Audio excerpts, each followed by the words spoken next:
Thank you. I appreciate the opportunity to speak to you today. I'll try to stay under the 5 minutes, and so we can get time for questions here.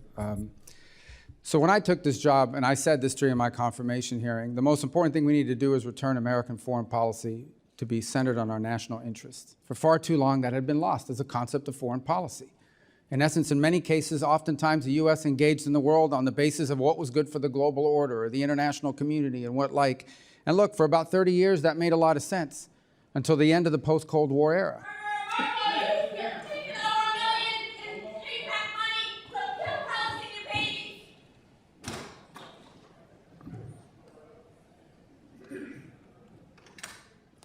So that made a lot of sense for a long period of time during the Cold War, but then we entered the post-Cold War era, and the world order has rapidly changed. We entered a new era about 12 or 14 years ago, and we entered an era of near-peer competition, where for the first time since the end of the Cold War, the United States had a near-peer competitor and adversary in the state of China. And we need to confront that, and our foreign policy needs to be geared around that and on the realities of this new world. And so what that means is we have to have a State Department that can deliver on a foreign policy that is rooted in the national interest of the United States. To defend the national interest of the United States requires us, number one, to make sure that every dollar we spend and every action we take has to have measurable outcomes that deliver for the American people. They have to either make our country safer, or they have to make our country stronger, or they have to help make our country more prosperous. It has to do at least one of those three things. And ideally, whether it's a program or a measure that we take, it should do all three of them. Now, what that means is that there are some great causes in the world. There really are. There are some great causes. There are some horrifying things that are happening on the planet. America cannot solve every single one of them. What we need to focus on is prioritizing our foreign policy to those areas that are in our national interest.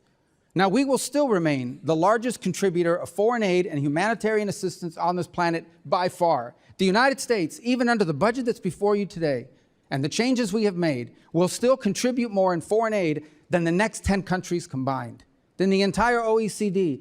The next closest country is not China, it's Germany, and it's way behind us, even now. But that foreign aid has to be geared towards our national interest.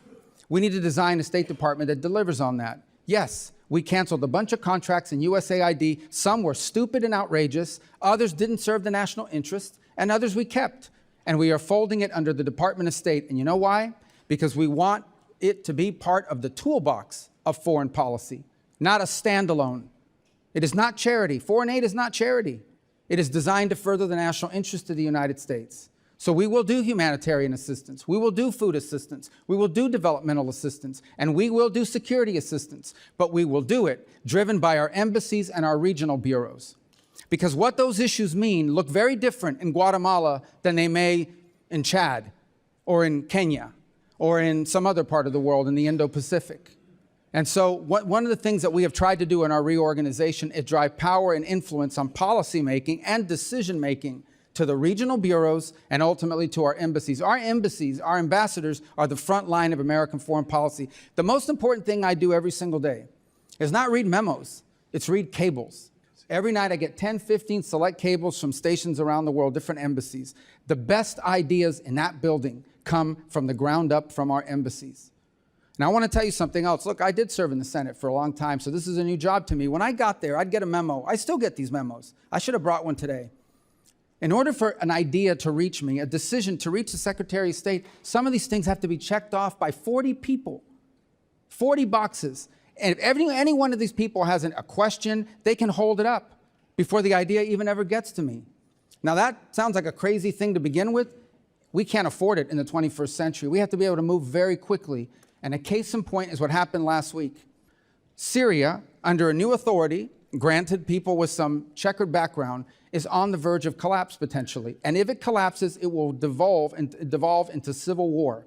And civil war will mean that it will become a playground for ISIS and other jihadists, not to mention Iranian influence coming back in. So there's no guarantee that by outreach and working with the transitional authority in Syria, things are going to work out. It may work out, it may not work out. But if we don't reach out and try, it's guaranteed to not work out. And so we had to move very quickly to action that. If we had not done sanctions relief last week, and now the EU has followed suit, then our partners in the region could not have provided donor dollars so that that transitional authority could try to stabilize its governance of the country, that place could have collapsed within weeks and become an ISIS playground once again. There is no way that a traditional system could have delivered on that. It would have gone to the interagency. It would have gone to 6 to 9 months of debate. Any individual could have held it up with an information hold, and we never would have acted. We can't afford it. The world moves too quickly. And so we need to drive policy from the ground up, from our embassies and our regional bureaus, and that's what we're doing. And that's what we're doing. On the last point I would make about foreign aid has to be part of our portfolio, part of what we do, and it has to be consistent with our agenda in any region of the world or any country.